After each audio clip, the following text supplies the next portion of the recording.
안녕하세요, 빛나입니다. 아이리쉬 위스키 좋아하세요? 저는 부드러운 위스키를 찾으시는 분들에게 항상 아이리쉬 위스키를 많이 추천드리거든요. 텍스처도 부드럽고 바디감은 묵직하지 않지만 그렇다고 풍미는 결코 가볍지 않아서 마시기 편할 뿐더러 위스키의 거친 맛에 적응이 안 되신 분들도 기분 좋게 드실 수 있어요. 사실 아이리쉬 위스키 하면 제머슨으로 대표가 되긴 하지만 최근 국내에서도 다양한 아이리쉬 위스키를 접해볼 수 있게 되었습니다. 아이리쉬 위스키 리뷰는 제머슨 이후로 처음 하는 것 같은데 오늘 재미있는 스토리를 가지고 있을 뿐더러 개성도 독특하고 물론 맛도 좋은 아이리쉬 위스키 이야기를 해볼 거예요. 바로 프리미엄 아이리쉬 위스키 라이더스 초이스입니다. 아이리쉬 위스키와 라이더스 초이스 브랜드에 대해서 간단히 설명드리고 두 종류의 위스키 한번 마셔볼 거예요. 먼저 아이리쉬 위스키에 대해서 이야기를 해볼까요? 아이리쉬 위스키 증류의 역사는 1170년까지 올라갑니다. 아이리쉬 위스키는 문서상으로 스카치 위스키보다 훨씬 더 먼저 기록이 돼 있어서 학계에서는 아이리쉬 위스키가 스카치 위스키보다 앞서 만들어졌다라는 것에 힘을 실어주는 경우가 많아요. 아이리쉬 위스키는 스카치 위스키와 다르게 스펠링을 KEY로 끝나는 스펠링을 사용합니다. 아이리쉬 위스키라고 불리기 위해서는 아일랜드와 북아일랜드에서 생산이 돼야 되고 보리와 다양한 곡물들을 활용해서 만드는데 보리는 몰팅을 해도 되고 하지 않아도 됩니다. 증류를 마친 원액의 도수가 94.8%가 넘지 않아야 하며 최소 3년간 숙성이 돼야 되고 병입을 할 때 도수는 40도 이상이 되어야 됩니다. 스카치 위스키와 차별되는 점은 3번 증류를 하는 증류소가 많고 피트로 건조한 몰트를 사용하지 않는 곳이 많다는 것인데요.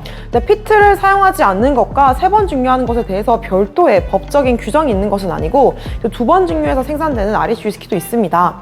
아일랜드도 피트를 구할 수 있는 곳이라서 피티드 아이리쉬 위스키도 물론 있고요. 가장 큰 차별점이라고 하면 스카치 위스키는 몰팅을 한 보리를 사용해야 되는데 아이리쉬 위스키는 몰팅을 하지 않은 보리를 사용할 수도 있습니다. 아이리쉬 위스키의 종류로는 블렌디드 위스키가 가장 많지만 싱글 몰트, 그레인, 싱글 파스틸까지 이렇게 4가지 카테고리로 구분을 합니다. 싱글 몰트 아이리쉬 위스키는 한 곳의 증류소에서 몰팅을 한 보리만을 활용해서 단식 증류기로 증류를 하는 위스키를 의미합니다.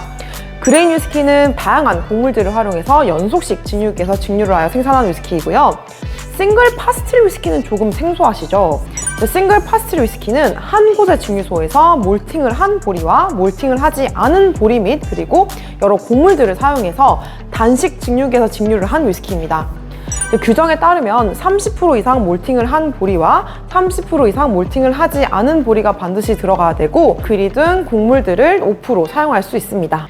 싱글 파스틸 위스키는 블렌디드 위스키 인기가 많아지기 전까지 가장 흔하고 인기가 많은 아이리쉬 위스키였어요. 그리고 싱글 몰트, 그레인, 싱글 파스틸 위스키를 블렌딩한 것이 블렌디드 위스키입니다. 라더스 초이스는 버나드 월시 그리고 로즈마리 월시, 이 월시 부부가 1999년에 설립한 월시 위스키에서 출시하는 위스키입니다. 월시 위스키는 아이리쉬 위스키의 부흥을 이끄는 데 큰 영향을 끼친 곳이기도 해요. 오늘 소개해드리는 라이더스 초이스 외에 아이리쉬맨이라는 위스키까지 함께 생산하고 있는데요. 국내에서도 물론 만나볼 수 있습니다. 두 브랜드 모두 아이리쉬 위스키 황금기의 전통적인 레시피를 재창조한 것인데요. 과거의 영광을 이어는 동시에 현대에 맞는 혁신적인 제품을 출시해오고 있습니다. 아이리쉬맨 위스키도 제가 정말 좋아하는데 기회가 되면 꼭 한번 소개해드리도록 하겠습니다. 라이더스 초이스 위스키는 이렇게 길고 가는 병 모양이 독특해서 눈에 띄는데요. 제품명에 얽힌 이야기도 굉장히 재밌어요. 라이더스 초이스, 작가의 눈물. 작가, 눈물, 그리고 위스키 이 3가지 뭔가 관계가 있어 보이나요? 19세기에서 20세기까지는 아일랜드에서는 아이리쉬 위스키가 전성기를 누리고 있었습니다. 동시에 아이리쉬 문학도 황금기이기도 했어요. 영문학에 관심이 없으시더라도 아마 오스카 와일드에 대해서 한 번쯤은 들어보셨을 텐데요. 오스카 와일드를 포함한 조지 버나드 쇼, 윌리엄 버틀러 예이츠, 제임스 조이스 등 이 모두 이 시기에 활동했던 작가분들입니다. 작가가 위스키를 마시면서 사색과 고독을 즐기며 글을 쓰는 모습 상상하기 그리 어렵지 않죠? 아이리쉬 작가들은 아이리쉬 위스키에서 영감을 많이 얻었다고 합니다. 1830년 이니어스 코페이라는 사람이 연속식 증류기를 개발해서 특허를 획득했는데요. 연속식 증류기는 단식 증류기보다 훨씬 더 대량으로 위스키를 생산할 수 있고 비용도 적게 들었습니다. 하지만 그 당시 아일랜드에서는 그레인을 사용해서 연속식 증류기에서 생산된 위스키는 질이 낮다고 생각했고 단식 증류기로 생산한 위스키가 최고다라고 생각을 했어요. 이 당시 샴페인 오브 아리시 위스키라고 불리는 위스키가 큰 인기를 끌었는데 파스틸 위스키와 몰트 위스키를 블렌딩한 위스키였고 이 두 위스키는 각각 단식 증류기에서 증류를 해야 했습니다. 작가들이 위스키를 너무나 사랑한 나머지 너무 기쁘거나 슬퍼서 눈물을 흘리면 눈에서 눈물 대신 위스키가 흐를 것이라고 이야기를 할 만큼 위스키를 많이 마셨습니다. 그러나 연속식 증류기를 과소평가했던 아일랜드는 위스키를 대량 생산하지 못했고 연속식 증류기를 더 적극적으로 수용을 해서 블렌디드 위스키를 생산했던 스카치 위스키에 뒤처지게 됐어요.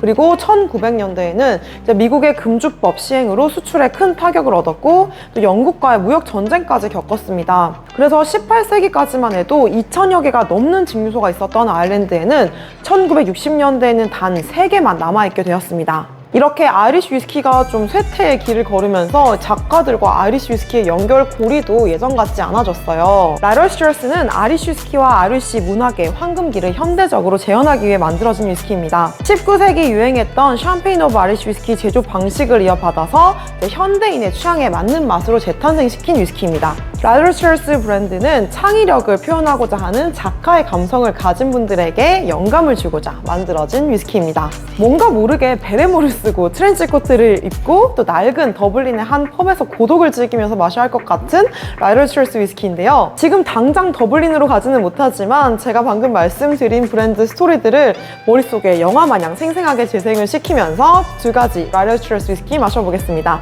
라이럴 스튜어트 코퍼팝부터 한번 먼저 마셔볼 건데요. 자, 이 위스키는 NAS 위스키이고 알코올 도수는 40도입니다. 싱글 파스틸 위스키와 몰트 위스키를 블렌딩을 해서 엑스버번 캐스크에서 숙성한 위스키입니다.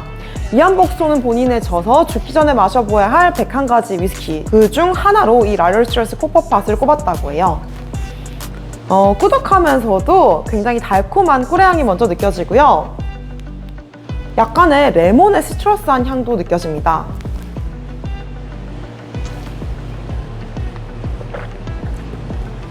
향에서 느껴졌던 달콤한 꿀이 맛으로도 그대로 이어지고요.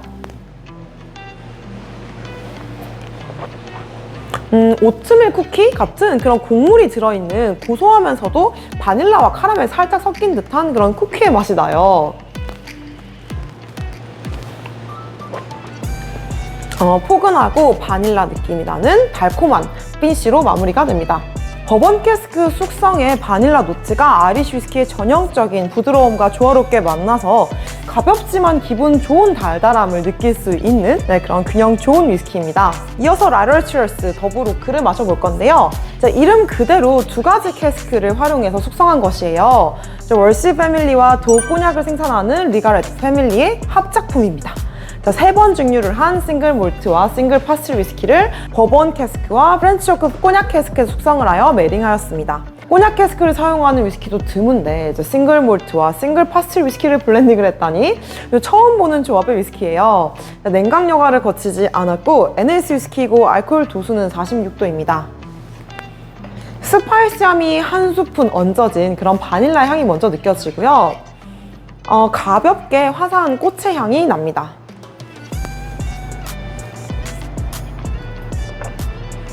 구운 아몬드와 살구의 맛이 가볍게 느껴지고요.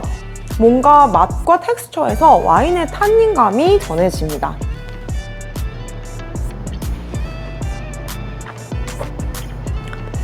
오렌지의 시트러스함과 버터를 잘 바른 빵과 같은 그런 맛이 느껴져요. 그리고 쌉싸름한 다크 초콜릿과 시나몬이 느껴지는 피니쉬로 마무리가 됩니다. 먼저 마셨던 코퍼팟이 약간 곡물 쿠키 같은 맛이 났다면 더브로크는 버터향을 머금은 스콘 같은 맛이 나요. 달콤한 오렌지의 맛도 느껴지기 때문에 뭔가 오렌지 마멀레이드 잼을 스콘에 발라 먹는 그런 느낌이 들어요. 실제로 각각의 위스키를 그렇게 페어링을 해서 마셔봐도 좋을 것 같습니다.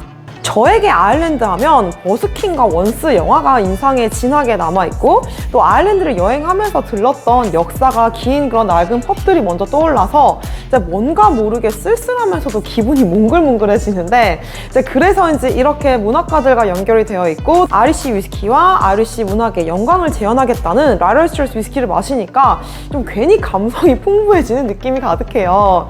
저는 유튜브 원고 쓰다가 너무 힘들면 꼭 이 위스키를 마실 거예요. 진한 영감을 줄 것만 같은 라이럴스트러스 위스키.